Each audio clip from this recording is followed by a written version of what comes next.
Hello, everybody. Thank you once again for tuning in to Within the Cauldron. Um, Tonight, we have a very special guest. Now, have you ever wondered about Annabelle, the Amityville, and other cases of Ed and Lorraine Warren?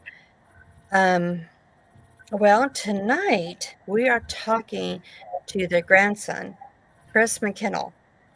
Now, Chris is going to tell us about the cases that his grandparents has done over the years. So, to further ado, welcome, Chris. Thank you very much. It's a pleasure to be here. And I'm really, like I said, really excited for you to come.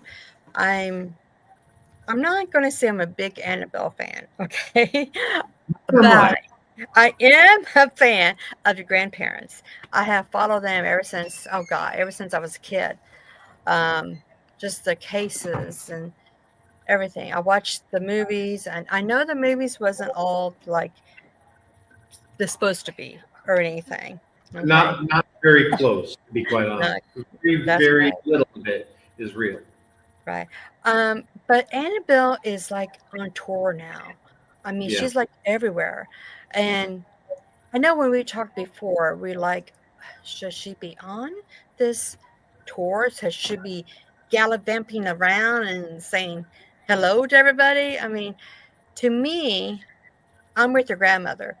She needs to be in the basement in her home forever.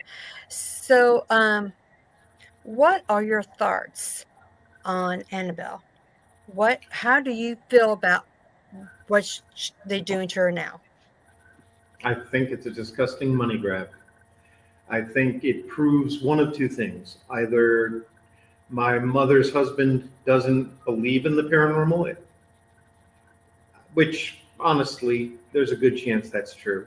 Hmm. Uh, he's never been on a case in his life. He's never been on an investigation, and for some reason, he's calling himself a demonologist. But or he believes and he has no idea what he's dealing with. Hmm. And I don't know which is worse, to be quite honest. Don't call yourself an expert and parade these things around. And the worst part, he's not even there. He's sending these objects out with a bunch of people who are hawking their own wares and trying to get as many people in as they can. I've had people who've reported to me immediately after being in there, and they're being. Now, I've heard one TikTok video where you can hear somebody saying, "Don't touch the glass," and yet I know for a fact people are being urged to touch the glass, get right, and I've seen photos, people right up next to it. I don't know if this is the real doll. I really don't. And it doesn't even matter to me because if you're a psychologically vulnerable person and you believe that this doll has an effect on you, then you could still hurt yourself or others. So to Absolutely. me, it's irresponsible, it's callous, and I would have expected a hell of a lot better from my family. So do you believe Annabelle can get more power from everybody who believes in her, and that's maybe what she could be getting excited about that too? I don't like to call it she, it's an it. In it? And Okay. it isn't what people think it is. It is not a demon, it's not an all powerful being, it's not starting plantation fires or freeing prisoners in New Orleans. It is energy that is malevolent because people have fed it that. It's something called an egregore. It's the combined energy of a whole lot of people who have concentrated it into this form. It's taken on a spirit life of its own. It is a spirit, don't get me wrong, but it's a spirit created by us. And that shows me how much power we have. And when Yeah. we understand that power, what can we do with it?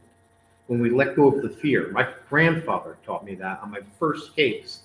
He made me confront my fears in one of the most over the top poltergeist cases of my career. And I was only 16. I was afraid of the dark. But after that night, after confronting all of that, I've never been afraid of the paranormal at all. Ever. that's what you have to do is, you know, show your power and be like, this is you. Immerse yourself in it and come through the other side and say, well, hell, if I can live through that, I can live through anything. Yeah, True. completely. You know, they do the same thing with people, for instance, who, just for an example, people who are afraid of cats. You put them in a room full of cats, have them sit down with the cats. Mhm. At the end of it, they're no longer afraid of cats. Right. Mhm. Now, what really scares me about the staff that Ryan has is I have seen them on YouTube open up her case to move her to another case. And to me, it's just like, why